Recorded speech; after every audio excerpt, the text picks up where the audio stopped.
ಹೋಟೆಲ್ಗೆ ಕರವೇ ಕಾರ್ಯಕರ್ತರು ನುಗ್ಗಿದ್ದ ಪ್ರಕರಣಕ್ಕೆ ಸಂಬಂಧಪಟ್ಟಂತೆ ನಗರ ಜಂಟಿ ಪೊಲೀಸ್ ಆಯುಕ್ತರ ನೇತೃತ್ವದಲ್ಲಿ ತನಿಖೆಗೆ ಆದೇಶವನ್ನು ಹೊರಡಿಸಲಾಗಿದೆ.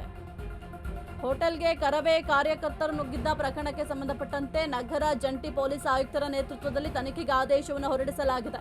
ನಗರ ಪೊಲೀಸ್ ಆಯುಕ್ತ ಸೀಮಂತ್ ಕುಮಾರ್ ಸಿಂಗ್ ಆದೇಶವನ್ನು ಹೊರಡಿಸಿದ್ದಾರೆ. ಬೆಂಗಳೂರಿನ ತಾಜ್ ವೆಸ್ಟ್ ಎಂಡ್ ಹೋಟೆಲ್ನಲ್ಲಿ ನಡೆದಿದ್ದ ಘಟನೆ ಇದು. ಹೋಟೆಲ್ನಲ್ಲಿ ನಡೆಯುತ್ತಿದ್ದ ಕೇಂದ್ರ ಸರ್ಕಾರದ ಕಾರ್ಯಕ್ರಮ. ಈ ವೇಳೆ 40ಕ್ಕೂ ಹೆಚ್ಚು ಮಂದಿ ಕರವೇ ಕಾರ್ಯಕರ್ತರು ನುಗ್ಗಿದ್ರು. ಕಾರ್ಯಕ್ರಮದ ಭದ್ರತೆಗೆ ಎಷ್ಟು ಪೊಲೀಸರನ್ನ ನಿಯೋಜಿಸಲಾಗಿತ್ತು? ಭದ್ರತಾ ಲೋಪದ ಬಗ್ಗೆ ತನಿಖೆ ನಡೆಸಿ ವರದಿ ನೀಡುವಂತೆ ಸೂಚನೆಯನ್ನ ನೀಡಲಾಗಿದೆ. ಹಿಂದಿ ಪ್ರಚಾರ ನಡೀತಾ ಇತ್ತು ಅಂತ ಕರವೆಯಿಂದ ಆರೋಪ ಕೂಡ ಕೇಳಬಂದಿತ್ತು. ಅಲ್ಲಿ ಒಂದೇ ಒಂದು ಕನ್ನಡ ಬೋರ್ಡ್ ಇಲ್ಲ, ಬರೀ ಹಿಂದಿ ಬೋರ್ಡ್ ಇದೆ. ಕನ್ನಡಕ್ಕೆ ಮೊದಲೇ ಪ್ರಾಧಾನ್ಯತೆ ಸಿಗ್ತಾ ಇಲ್ಲ.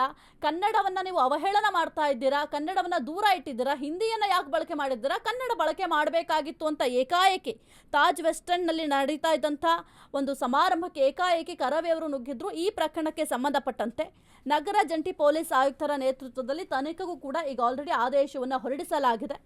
ಇನ್ನು ಹೋಟೆಲ್ನಲ್ಲಿ ನಡೀತಾ ಇದ್ದ ಕೇಂದ್ರ ಸರ್ಕಾರದ ಕಾರ್ಯಕ್ರಮ ಅದು. ಈ ವೇಳೆ 40ಕ್ಕೂ ಹೆಚ್ಚು ಮಂದಿ ಕರವೇ ಕಾರ್ಯಕರ್ತರು ನುಗ್ಗಿ ಪ್ರತಿಭಟನೆಯನ್ನ ಮಾಡಿದ್ರು. ಕನ್ನಡ ಮಾಯ ಆಗ್ಬಿಟ್ಟಿದೆ, ಹಿಂದಿಯನ್ನ ನೀವು ಪ್ರಚಾರ ಮಾಡ್ತಾ ಇದ್ದೀರಾ, ಇಲ್ಲಿ ಕನ್ನಡದಲ್ಲಿ ಪ್ರಚಾರ ಮಾಡಬೇಕು ಅಥವಾ ಕನ್ನಡವನ್ನ ಬಳಕೆ ಮಾಡಬೇಕು, ಇಲ್ಲೆಲ್ಲೂ ಕೂಡ ಕನ್ನಡವೇ ಕಾಣ್ತಾ ಇಲ್ಲ, ಕನ್ನಡ ಮಾಯ ಆಗಿದೆ.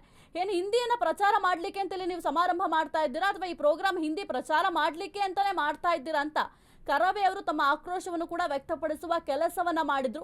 ಆ ಸಂದರ್ಭದಲ್ಲಿ ಪೊಲೀಸರು ಕೂಡ ಅಲ್ಲಿನ ಪರಿಸ್ಥಿತಿಯನ್ನ ಹತೋಟಿಗೆ ತರುವಂತಹ ಕೆಲಸವನ್ನು ಕೂಡ ಮಾಡಿದ್ರು. ಈ ಒಂದು ಪ್ರಕರಣಕ್ಕೆ ಸಂಬಂಧಪಟ್ಟಂತೆ ನಗರ ಜಂಟಿ ಪೊಲೀಸ್ ಆಯುಕ್ತರ ನೇತೃತ್ವದಲ್ಲಿ ತನಿಖೆಗೂ ಕೂಡ ಈಗ ಆಲ್ರೆಡಿ ಆದೇಶವನ್ನು ಹೊರಡಿಸಲಾಗಿದೆ.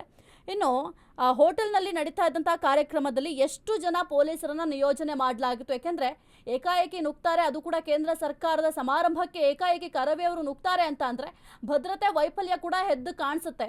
ಭದ್ರತೆ ವೈಫಲ್ಯ ಆಗಿದೆ. ಎಷ್ಟು ಜನ ಪೊಲೀಸರನ್ನ ನಿಯೋಜನೆ ಮಾಡಲಾಗಿತ್ತು ಅಂತ ಕೂಡ ಪ್ರಶ್ನೆಯನ್ನ ಮಾಡಿದ್ದಾರೆ.